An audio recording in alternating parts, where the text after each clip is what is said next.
राधे राधे। जय श्री कृष्णा। द्वापर युग महाभारत काल के पहले 13 दिनों का पक्ष निर्मित था। अब कलयुग में एक बार फिर से महाभारत काल का संयोग बन रहा है। इस बार आषाढ़ मास का कृष्ण पक्ष 13 दिनों का रहेगा।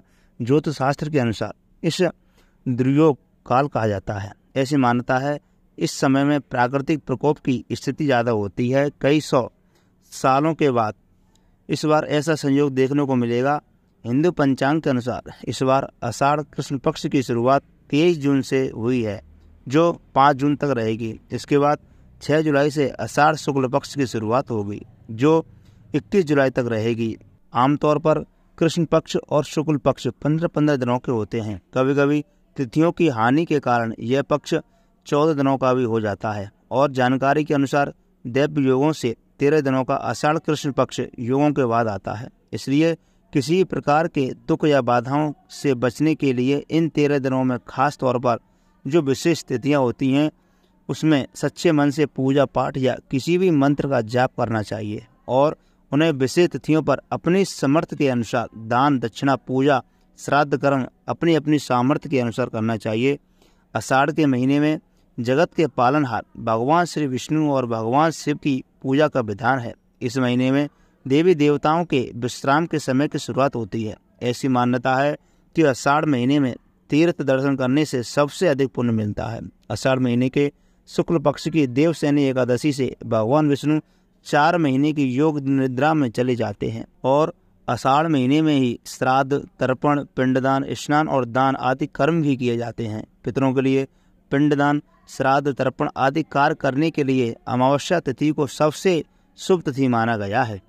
इससे मनुष्य के पूर्वजों को मुक्ति मिलती है। अमावस्या तिथि के दिन सुबह पवित्र नदी में स्नान करने के बाद दान किया जाता है और अमावस्या तिथि के दिन किए गए स्नान और दान से सभी पाप मिट जाते हैं और पुण्य की प्राप्ति होती है। धार्मिक मान्यताओं के अनुसार अमावस्या के दिन पितर लोक से पृथ्वी पर आते हैं और ये आशा करते हैं कि उनके वंशजों से उनको तृप्ति किया जाएगा।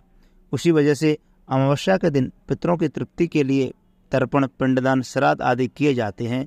जो लोग आषाढ़ अमावस्या के दिन अपने पितरों के लिए तर्पण और श्राद्ध करना चाहते हैं वे सुबह में स्नान करने के बाद ही पितरों के लिए जल से तर्पण दें।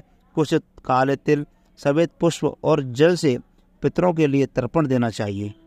अगर आप अपने पितरों को प्रसन्न करने के लिए उनका श्राद्ध कर्म करना चाहते हैं तो आषाढ़ अमावस्या के दिन शुभ मुहूर्त में पितरों के निमित्त दान तर्पण आदि कार्य कर सकते हैं। इस दिन जरूरतमंद लोगों को वस्त्र और अनाज का दान करना चाहिए।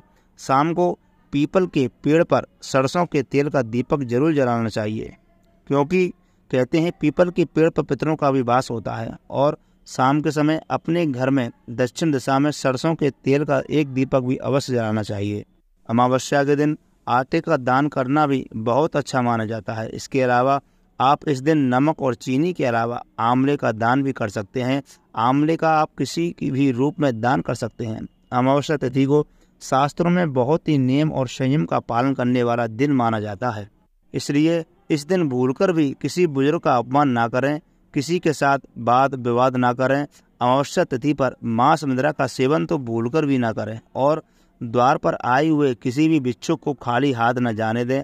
असल अमावस्या इसलिए भी बहुत खास होती है क्योंकि इसे किसानों के लिए बहुत ही शुभ माना जाता है और इसे हलहारणी अमावस्या के रूप में भी जाना जाता है। इस दिन खेती के काम में आने वाले औजारों की पूजा की जाती है, पेड़ पौधे लगाए जाते हैं और इस दिन हल और बैल से काम नहीं किया जाता, बल्कि बैलों को खेत में चढ़ने के लिए छोड़ दिया जाता है। इसलिए आप भी अमावस्या के शुभ अवसर पर अपने पितरों के नाम से कोई भी एक पौधा अवश्य लगाएं। इस बार अमावस्या तिथि 5 जुलाई शुक्रवार को सुबह 4:54 से शुरू होगी और 6 जुलाई शनिवार को सुबह 4:27 पर समाप्त होगी। इसलिए उदय तिथि के अनुसार 5 जुलाई शुक्रवार को ही अमावस्या का दान स्नान और व्रत रखा जाएगा। 5 जुलाई 2024 शुक्रवार को सूर्योदय सुबह 5:50 पर होगा और सूर्यास्त शाम 7:12 पर होगा। ब्रह्म मुहूर्त सुबह 4:14 से लेकर के 5:02 रहेगा। पितरों के निमित्त श्राद्ध तर्पण आप कर सकते हैं 11 बजे से लेकर के 2:30 बजे के बीच में। राहु काल सुबह 10:30 बजे से दोपहर 12 बजे तक रहेगा। राहु काल के समय में आप राहु और केतु ग्रह से मुक्ति पाने के लिए राहु केतु ग्रह के दोषों को शांत करने के लिए दान दे सकते हैं।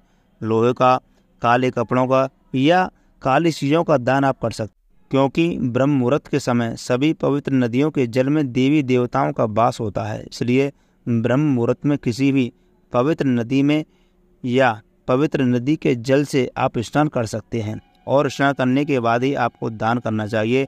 दान आप अभिजीत मुहूर्त में कर सकते हैं। अभिजीत मुहूर्त इस दिन सुबह दोपहर 12:02 से लेकर के 12:58 तक रहेगा। शाम की पूजा आप शाम 6:01 से लेकर के 7:38 के बीच में कर सकते हैं, जो कि अमृत काल का समय रहेगा। इस समय में आप शाम को पीपल के पेड़ की पूजा कर सकते हैं।